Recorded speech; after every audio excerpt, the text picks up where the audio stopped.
Hello and welcome to this week's episode of the Dadas Show, coming to you from Gong Hills Hotel here in Nairobi. I'm your host, Ashiko Mbune.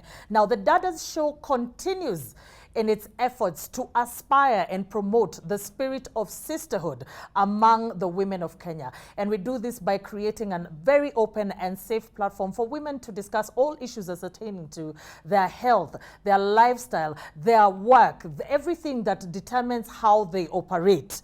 Now, February is known for being the month of love. You know, that's my outfit. And here on the Dadas Show, we are also committed to celebrating with you. So for a majority of couples, getting married or marriage is the zenith of the commitment they have to each other. So the decision to spend your life with someone is one that is not taken lightly.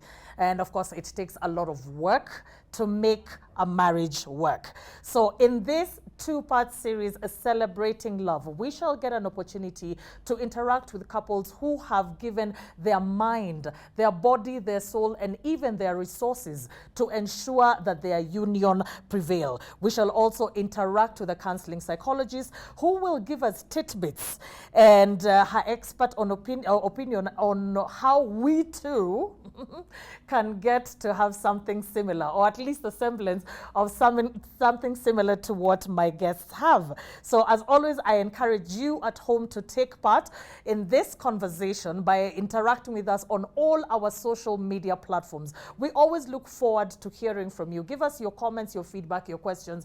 Tell us what you think about our show today. So reach us on all our social media platforms at KBC Channel 1. So before we jump into this very, very exciting conversation today, let's have a look at the following feature. It's a season to celebrate those at least who may not be in a position to be loved, who may not be in a position to get everything they deserve. But on this particular time, we can give them a lending hand. February is widely recognized and celebrated as the month of love. Many couples use this month to rekindle their love, while others strengthen their relationships with family and friends. After years of marriage, most couples lose this spark, therefore end up staying in marriage for the sake of their children. Expert advice for couples is that Valentine's Day may be a good time to make up and get things back on track. Valentine yani niyo time ya kushow that person that unamlove na unamappreciate, because yani mtu yani amekaa naye for 15 years, give birth to those 4 kids, good looking kids. As you can see, she's beautiful. Yani na feel tu yani usiku tu nataka nimappreciate, yani ile tu bebe yani ataka sitakuwa na kitu mazoezi yangu tu yani hiyo day ni siku yetu na mimi nakupenda tu sana yani. Marriage is the oldest institution extending back to the Garden of Eden.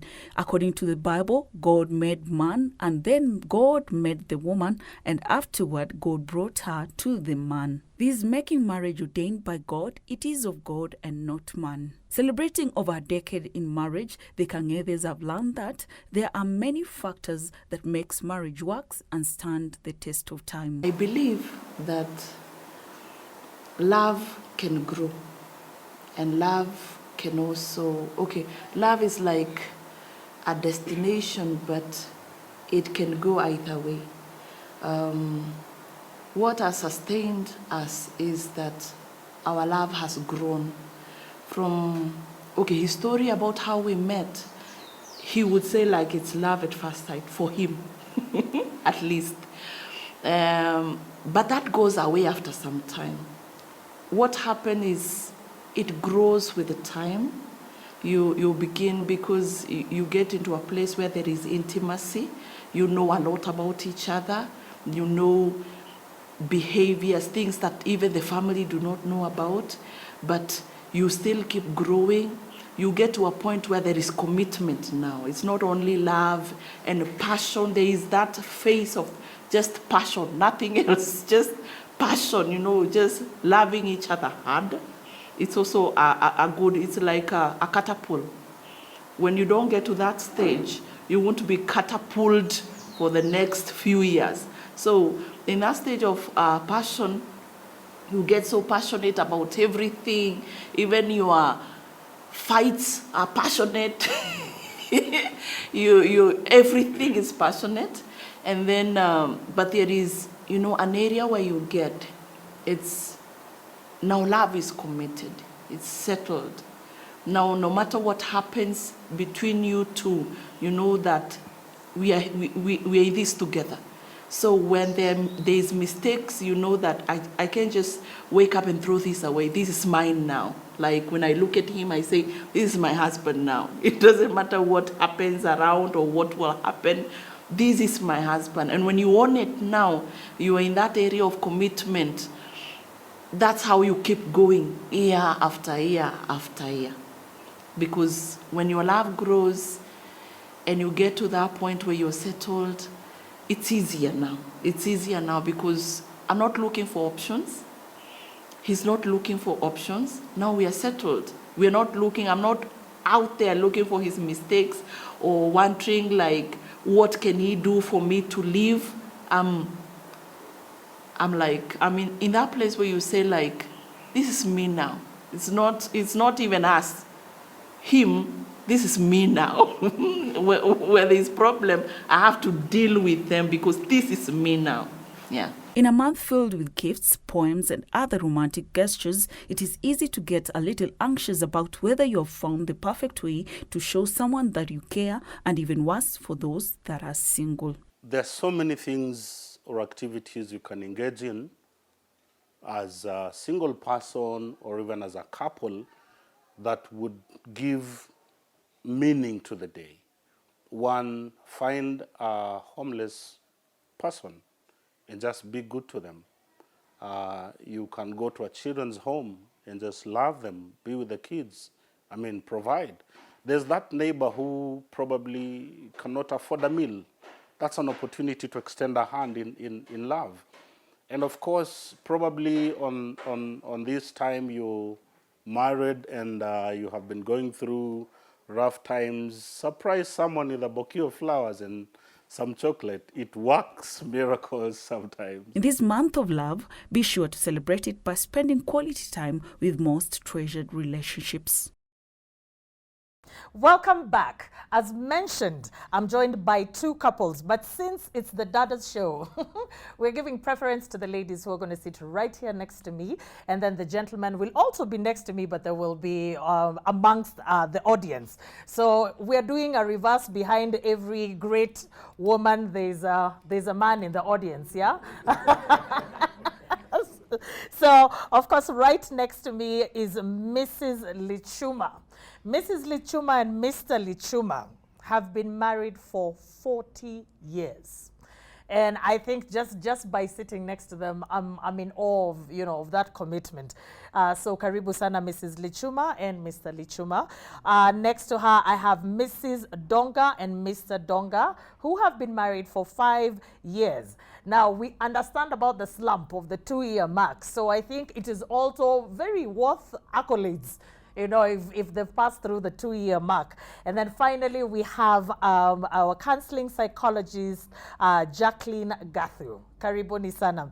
So I also cannot fail to acknowledge my wonderful audience. Thank you so much for taking time off your busy schedule to join us as we celebrate love, on this 2-part series. So, obviously, to get the ball rolling, I will have to talk to Mrs. Lichuma. How did you meet your husband, and was it love or like at first time? I know everybody is thinking that for 40 years. Was it love or like at the first time? This has to be something cosmic. Yes, please. Thank you. My name's Lynette Lichuma. I'm married to one and only Thomas Lichuma for the last 44 years. And we are blessed with 7 children, 4 girls and 3 boys. They are all grown-ups. Most of them could be your age. And we love family. We want the family to grow. So we have a passion for the family, and we have written family life books. If we go back behind the tent, we can show you what we have written, 6 books on family life. And back to my question, ours was an arranged marriage. I was in high school with my friend, and she celebrated her birthday. She invited me, so I went to visit. And when the mother saw me, she was very happy. And that mother was an aunt to my current hubby, Tom Lichuma, the sister to the father of Tom. So when she saw me, she told the daughter, this one I must give to my brother's son. And so she arranged that we meet. So she called. Tom was already working in Nairobi, and me, I was finishing my Form 4. It was my last year in high school.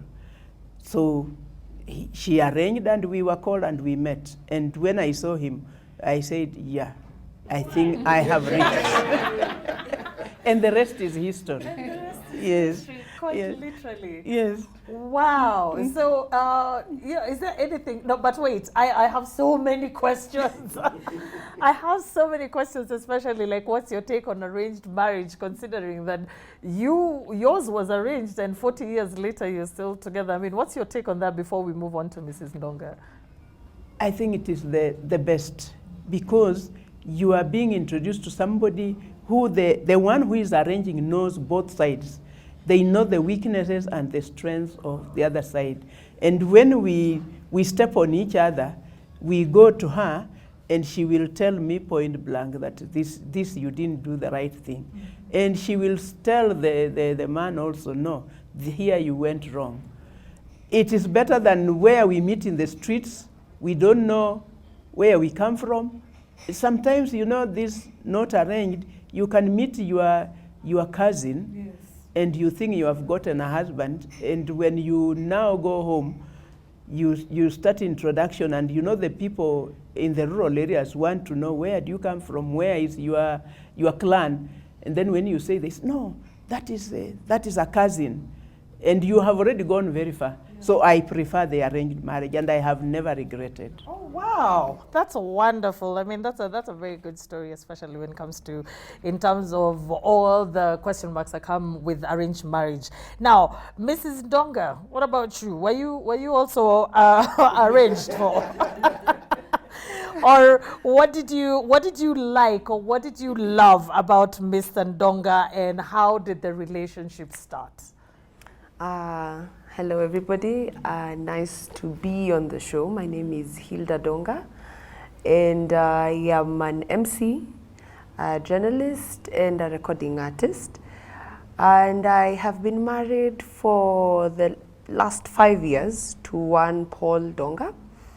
And unlike Mrs. Lichuma, mine was not arranged, but so we met. We knew each other, we were good acquaintances, we became friends, and then the rest, as they say, is history. I think at the point of meeting Mr. Ndonga, I loved the fact that he was louder than I am. Oh, nice. Yeah. So that was a plus, very big plus. Happy and loud and cheerful and very social. Yes. Thank you so much for that. Now, Jacqueline, based off what the ladies have actually shared, especially in regards to how they met their significant others, how important is first impressions to the longevity of a relationship, and how important is it for a couple to be on the same page before they move on to the next phase? Yeah. Thank you so much for having me here. To answer that question, we have two aspects in a relationship. You have the chemistry bit, and you have the compatibility bit. So the chemistry bit is when you see someone and you're like, wow, this one, he has potential, or she has potential. He looks nice, smells nice, talks nicely, he's louder than I am, he's playful and all that. But that is not sustainable in the long term. So that's why we go into compatibility now. The value systems, their belief systems. What do they believe a relationship should be like? What are their needs? Do they know how to honor their needs? How do they resolve conflict? What is love? How do they define love? Matters finances, matters sex. Now these are the aspects that actually now sustain a long-term relationship in the marriage at this point. If you look at chemistry only, This one is just for the short term because the vavavoom is still on, the sparks are all over, the butterflies, and you're feeling, whoa, right? But at some point, all this goes away, and now you need something solid to sustain you guys. So compatibility comes into play. Yeah. So, and how important is it now that we've gotten to the compatibility? The sparks have stopped sparking. And so now here we are and we are moving. How important is it for the couples to be on the same page? And even what do we mean? Because I always hear the term, oh, the same page, we were not on the same page. What do people mean by being on the same page? And maybe that one I can throw it to Mrs. Donga, because you were in control of the decisions that you were making in regards to Mr. Ndonga, and if you want to move to the next phase of your life. So how do you know that somebody is on the same page as you? I think I would echo what Jackie has said. I think for us to know that we're on the same page, it moves from the sparks to compatibility. Because for sparks, you can have with anybody based on attraction, physical attraction, and just the shallow bits of shallow conversation and basics. So I think for compatibility is when you know if you're on the same page. And I think this is where I was in control, rather together with him, on the deep conversations that we were having. Being on the same page, I think for us was majorly based on conversations about how we view life, values and vices and virtues and all of that, and to see where you stand about a particular thing or the other. So I was able to really judge that we were on the same page and we were compatible in a few of these things. I would be lying if I said we were compatible 100%. So there's things we are still learning on the job. So, and I think it's a process that goes by, but a good percentage that was above average that warranted us, or me rather, to be comfortable with approaching the relationship was that we were on the same page based on conversation, values, on the things that, we agreed upon. Thank you so much. That's really well put. I'm going to, rope in the significant others, and I'll start off with you, sir, Mr. Lichuma. So after 40 years of marriage, do you still like what you loved about your partner back then, and why? 40 years is a journey of life, and what I saw in Lynette that time, I still see it up to today. What I have to say is that marriage evolves, it grows. And you have rightly said that there are bumps here and there. And the first years of marriage, maybe the first 5 years where Paul is and the spouse, we call it romantic phase of that marriage. This is a phase where love is February. It is It's February only. Yes. And then the next phase will be where children are coming in, demands are going up, and parenting comes in also, where we now, the sparks are now going off, because you will find that the mother now is concentrating on the child, on the children that have already come. Like in our case, we had 3 children year after year. So you can see how I lost. Because all her love, she put it on the children. And then the next phase of marriage will be, now we are educating these children, finances come in. How do we plan for education of our children? Where do we get this money from? And that's another phase of life that can cause challenges in that relationship if they are not reading from the same page on the finances. Then the last bit of it is where we are, me and Lynette. These children have grown and they are independent. They are no longer with us. And that's why I normally say that children, we are just conveyors. We just pass them over because God has just given us a responsibility to take care of these children, nurture them, educate them, and set them free into the world to make the next generation.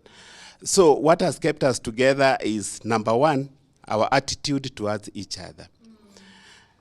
when you develop positive attitude towards your spouse, then you will always live in a peaceful coexistence, because attitude is everything. If you look at your spouse negatively, you will see those negativity that you want to see, because none of us is perfect. So that one, we work on it every day, and that's why they say marriage is work. Secondly, we do teamwork. We work together as a spouse. We plan everything together. We do everything together. When it comes to finances, we work together on finances. We plan and execute together as a couple. And the other thing is that the teamwork that we maintain and the planning that we do together also helped us to move together for the period that we have had. Lastly, what I want to talk about is trust. Because when you trust your spouse, then there's nothing else that will drive you away from them. You will work together. You will trust every word that they say, because there is open dialogue between us, because of the trust that we have built over the years. And we normally say that it's very difficult to build trust. It may take even over 30 years to build that trust. But when it comes to destroying trust, it is just a second and everything goes to square one. So in marriage, we work towards sustaining our trust, sustaining the love that binds us together, so that we move on and understand each other, so that at least we can move on in a peaceful coexistence, because peace is paramount in the relationship. Wow. Woo. Thank you. Thank you so much. I may look for you for those books. So, so I do like, you've mentioned positive outlook, trust and teamwork. There's something interesting you've mentioned, Mr. Lichuma, and maybe allow me to ask about that when we talk of finances. And I know that this is normally a very dicey topic in very many a marriage. So there's certain people there's certain roles that were already aligned before, and or I don't know who, traditional roles where the woman is to bear the children and take care of the household and be the homemaker, and the husband is to go out there and find the money. So finances have brought a lot of conflict in couples. So how much is sharing too much when it comes to finances in your marriage? Do you divide the roles? Do you talk about everything? Does she know about everything? Kila pahali paliiko, si ati alisikia kuko na shamba huko umoja, sijui ingine iko wapi. Yeah, so please tell us about that. You have correctly said that finances are really a thorn in the flesh of married couples. And our cultures are good.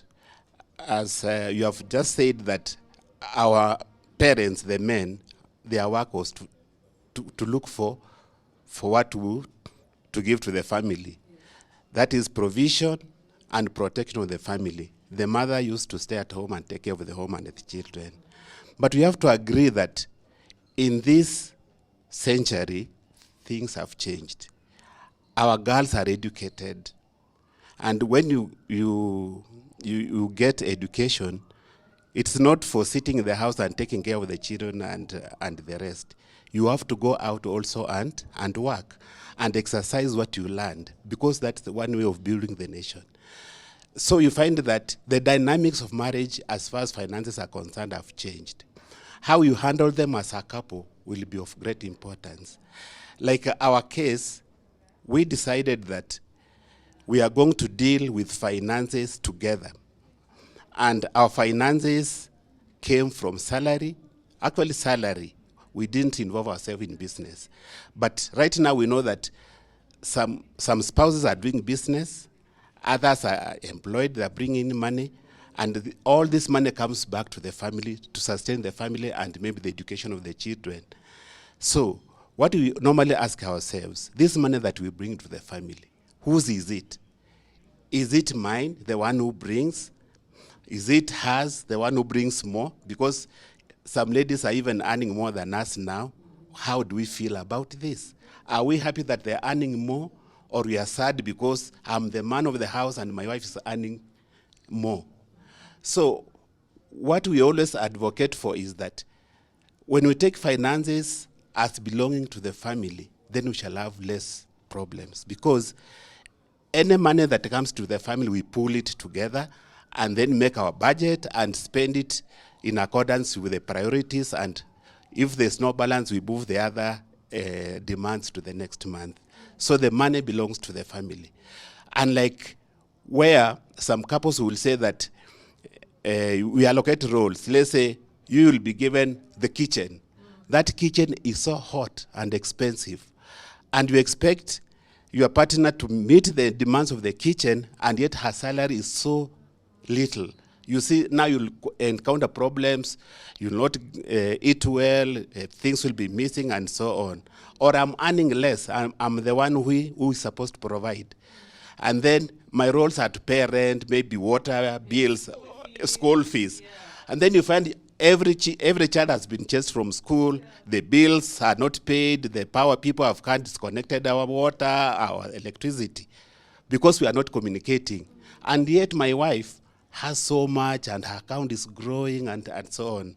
So for us, what we have done, we used to pool our resources and make a budget and spend together, so that at least we understand everything. When it comes to the secrets about bank accounts, as you mentioned earlier, we didn't have that, because once there is a secret and then you discover that secret, there will be no peace in that marriage. And the trust that you've worked so hard to get, it will not be there. Is broken. Thank you so much, Mr. Lichuma. And I think he's really, there's a lot of clarity and insight that we've been given about that, because the money belongs to the family, and I think the whole idea about pooling and also being considerate, because there are certain situations where maybe one person is making more money than the other, but traditionally this is the person who's supposed to be taking care of the big responsibilities. Now, before I come to you, Jackie, Mr. Ndonga, now moving a little bit away from the money aspect. So you've been together for 5 lovely years. Do you feel like you have positively affected, because you're both very big personalities, and sometimes when you're dealing with big personalities, sometimes one can outshadow, is that a word? The other one. So do you feel like in the 5 years that you've been together, you've been able to positively affect her life? First of all, I want to say there's something she said that before we got married, I was the louder one. Now 5 years later, Jaza Mapengo. Yeah. If she has positively affected your life, but please go on. So about positively affecting each other. Yes, it's been a journey of number one, trying to make her what I wanted to be, or her trying to make me. But in the long run, we've learned that does not work. That does not work. It's just buying into her personality and just finding a way to bring those personalities together. So yes, she's made me a better man than I was 5 years ago. And I hope I've made you a better woman than you were 5 years ago. I'm sure she will say the same. So it is a journey of learning from each other, then teaching each other, because it is a process. It is a process. I didn't come into marriage knowing everything. She didn't come into marriage knowing everything. So we've learned from each other. She's learned from me. And I will personally say that indeed she's positively affected my life. Okay, Yeah. and the crowd goes, oh. So, speaking of positively affecting each other, Jacqueline, and this is something that I think I've even interacted with, in my, in interactions outside the Dada's show. Change is inevitable, and change has to happen. And it's literally the only thing that is constant. So as a couple is growing and they're evolving both individually and as a unit, what is the best approach? Because like we had what Paul said. Paul said that, they both tried to change each other. And we always fall victim to that. When we get into a relationship, we have this idea in our minds of what we want this person, this Ashiko's spouse should behave and look like this, and we start hammering into the poor fella, So how should couples approach growing and evolving, you know, as they progress in their relationships. Yeah. So we all agree that change is inevitable. Now what happens when in the romance stage, there's the romance stage and then there's the honeymoon phase. Yes. So you see the best in this person, and this is where we ignore so many red flags, so many things that you don't like about this person because you're hoping that they will change.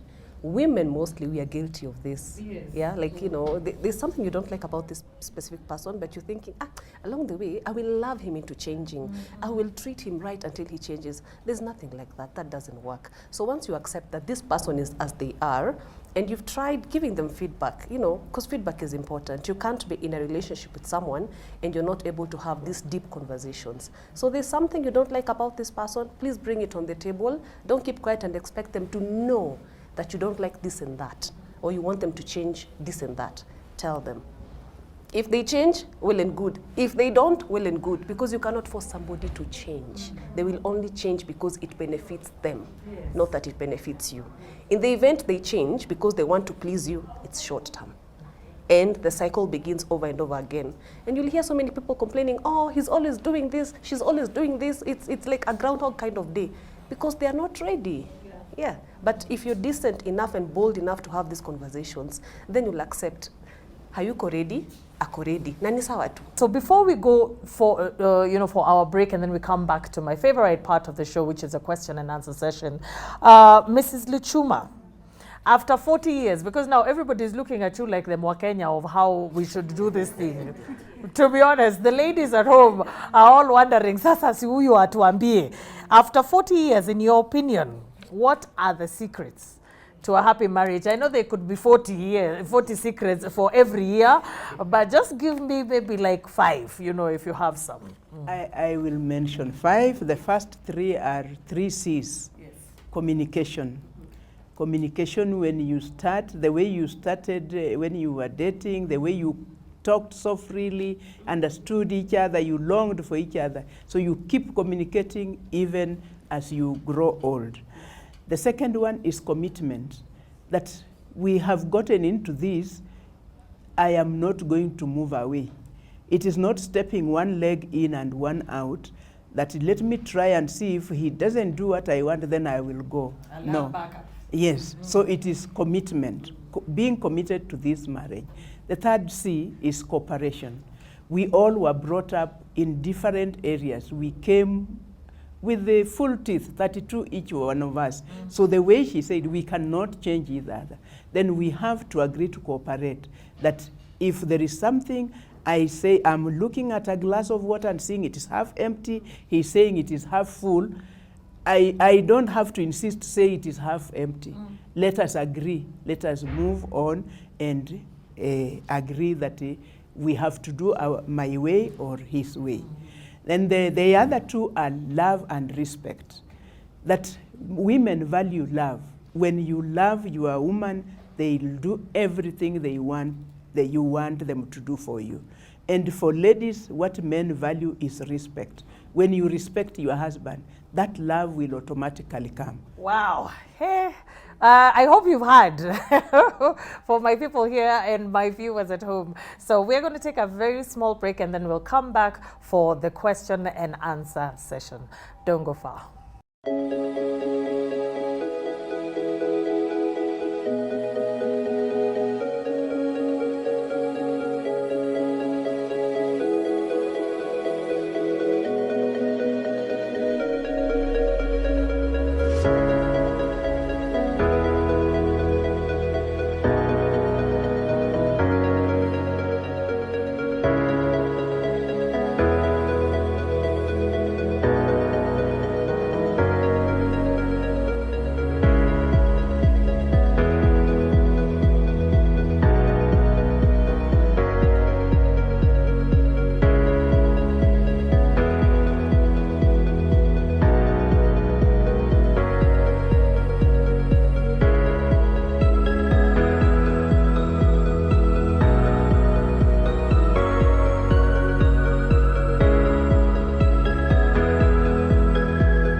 Welcome back to the Dadas Show and to my favorite part of the show. This is a segment where my interactive audience gets to interact with the panel, ask their questions, give us their comments, especially in a topic such as the one that we've had today. I'm sure there's so many people who in my audience and even at home would want to hear a thing or two.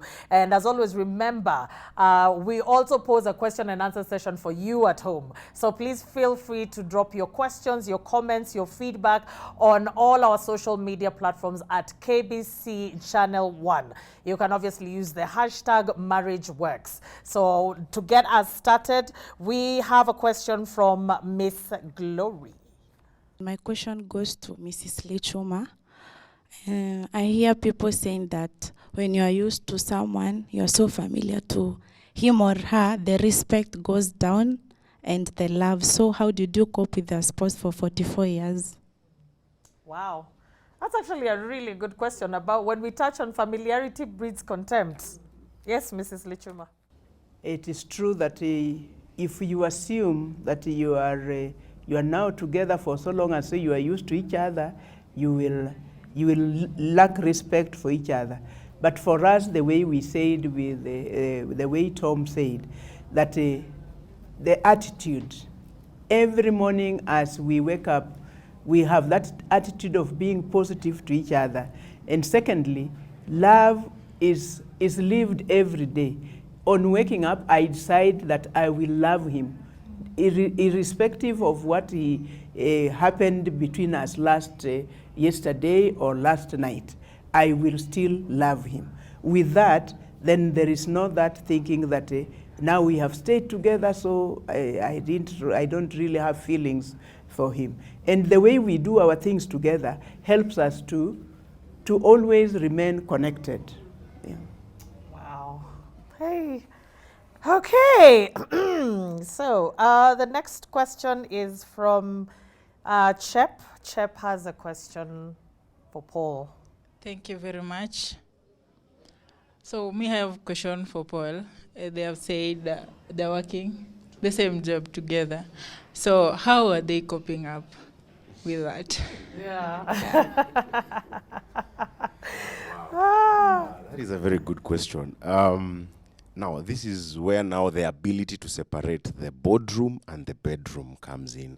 So initially, first of all, you have to have practiced the 3 C's Mrs. Lichuma said. Communication.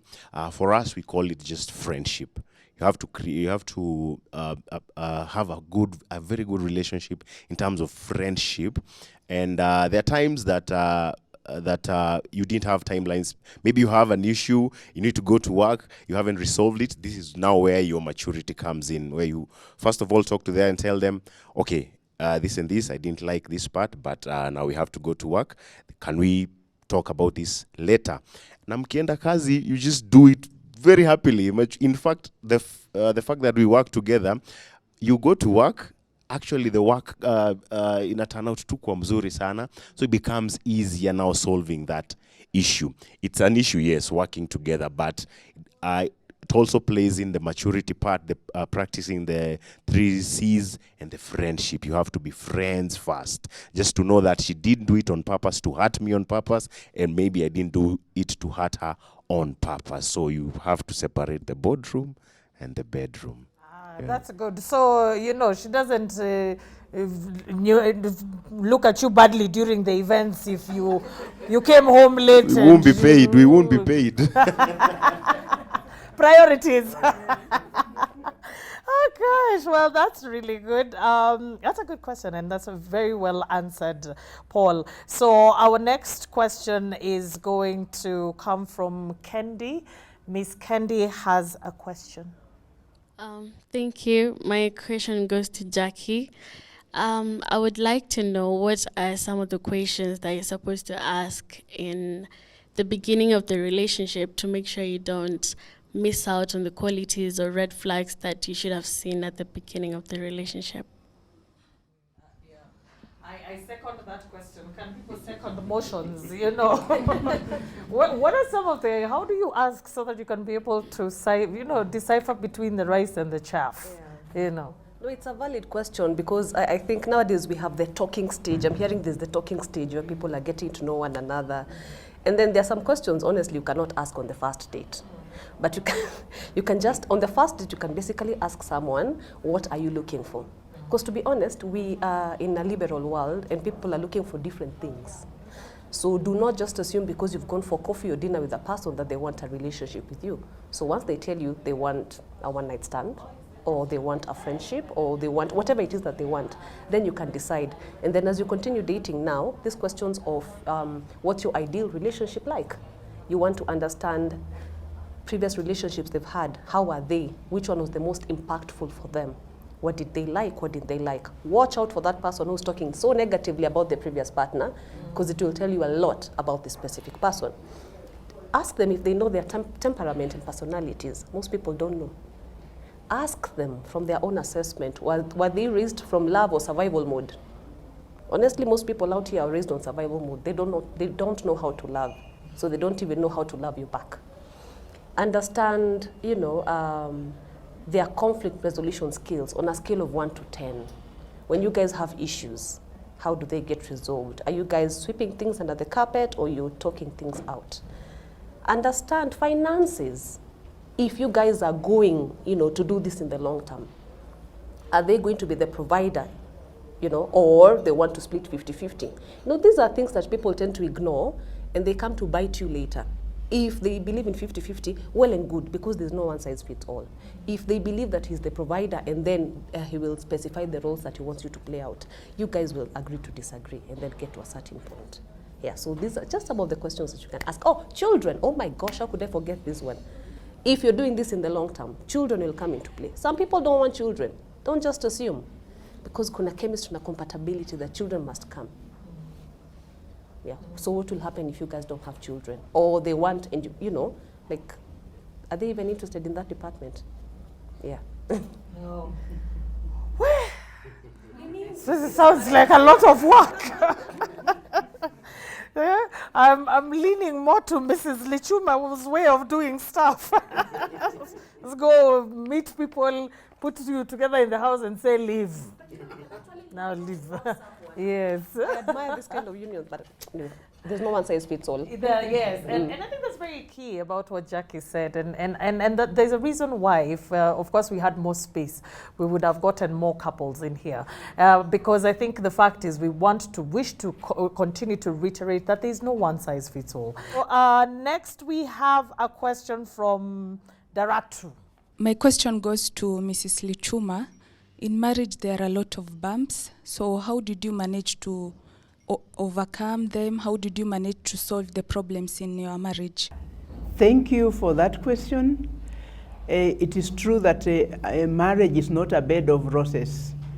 It look very good for those who see us, but even with the time, even in 40 years, we still disagree. But we disagree to agree, not to remain separated.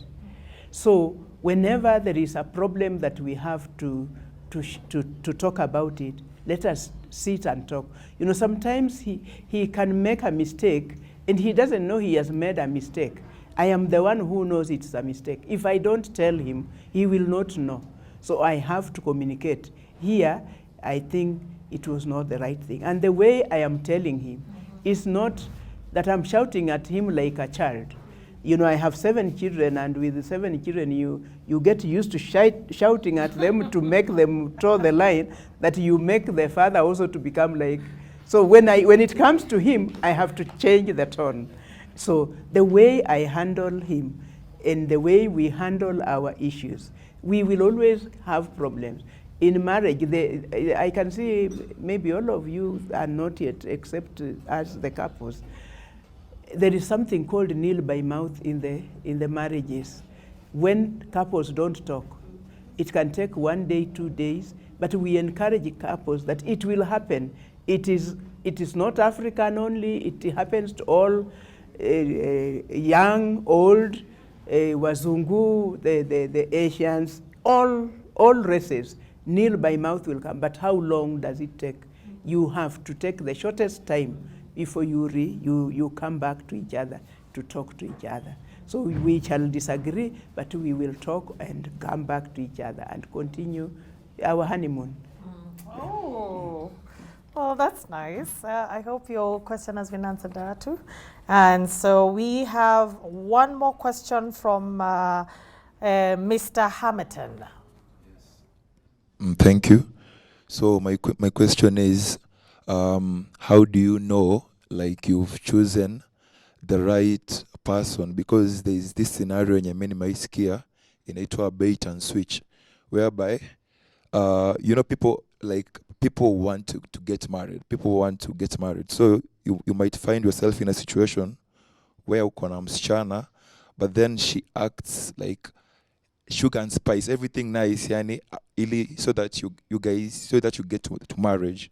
Then years in, they reveal their true colors. Like, sasa kama nile respect uko muona hakuna sana kuonyesha makucha zake. So for you to avoid your bait and switch, whereby msa amekuvuta kwanza ukubali your marriage, then later akuonyeshe yeye ni nani, how do you know, like, you've chosen this person hata change mbele, uni yule actually this is the real deal?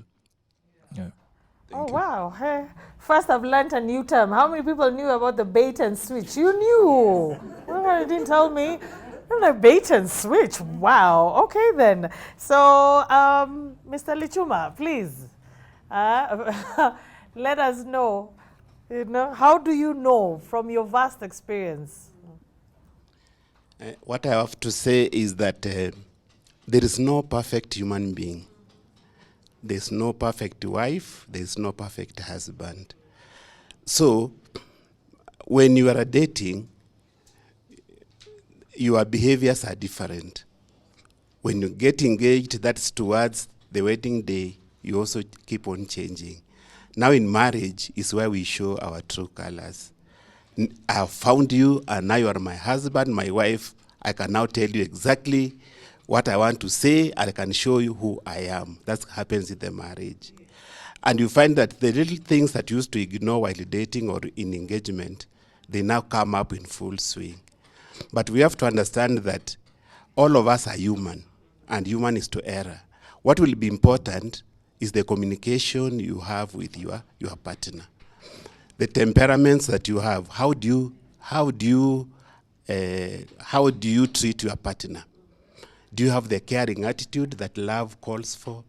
Or are you abusive? Do you want to disrespect your husband or your wife? Because respect and love are for both of us, but the intensity is what is different. So what is important is that you value your partner, despite the flaws and the strengths that they may have, with the understanding that you cannot change each other. You can never change each other. It's me who is supposed to change to fit in your personality for us to move forward smoothly. So when you are planning for marriage, or when you find a lady that, Hamaton, I'm talking to you, that you feel that this could be the right one, but you are not sure, don't just doubt. Because how many times will you doubt? How will you get a wife if you are just doubting everyone? You have to initiate that conversation. And then you learn as time goes by whether you are compatible or not. And some of these things come out while in the marriage. How will you run away from the marriage? No. You just have to understand each other, communicate more, and appreciate each other more, and nurture that marriage to grow into 40 years. Because I think at the end of the day, you cannot know somebody, on a whim, and sometimes people say it takes a lifetime to even, because heck, you barely know yourself. You keep on discovering yourself every day as you go on a journey of self-awareness. So I think it's sometimes it's a little bit impossible to completely know somebody, mbele nyuma kila mahali. But I know that's something that really helps, which was even the question that I was going to pose to Jacqueline, is when you are at a stage and you are suspecting, perhaps, because I think it's also very important to listen to your intuition. If your intuition is telling you that this person might be pretending to be somebody they're not, and they're waiting until, you know, we have already been nuptially bound, and then they change on me. When you have those intuition, I think that's where things such as premarital counseling is very important. So, you know, give us what are some of the highlights and what are some of the advantages, actually, of premarital counseling? Yeah. So when you get to discuss your insecurities, like in this point, when you have some questions and you're feeling scared of airing them, you know, when you guys are together, you can bring them for therapy. Like now, if you feel like she behaves in a certain way and you're scared that if you get married or he behaves in a certain way and when you guys are legally bound, then you're scared that this will be an issue for you guys. So bring it on the table and your counselor will help you process this. Their love language. So you need to understand your partner's love language so that you can love them in their love language. What else? Their perspective of marriage. There are some people who don't ascribe to the until death do us part. There are some people who say until further notice. So you need to understand. So what is their view of marriage? You need to understand their belief systems. You know, how are they raised? Their values, their belief systems. What kind of family did they grow up in? How was love communicated to them? Because like I said, some people do not know how to love. They say because they have that feeling, but you know, love is more than just that feeling. It's an intention to show up every day and display love to this other person. So do they even know how to display that? Their communication. There are people who are poor communicators. And if you people are having issues in the dating stage with communication, it will not ease up when you guys get married. Actually, it will become worse if you don't address it in the initial stages. Again, finances, like this one is like a deal breaker for most marriages. So find what suits you. If you're the provider as a man and you feel comfortable footing everything, fine, good. Discuss these things so that your expectations are minimized. Thank you so much, Jackie. And I think Hamilton really that does break it down, because what are your insecurities based off? Why do you think that she's switching? You know, you could find that it's something that you need to dig deeper into yourself. But even still on the topic of premarital counseling, Mrs. Ndonga, how was it for you guys? Do you feel like it actually gave you more insight into each other and maybe perhaps affirmed the decision that you people made to get married?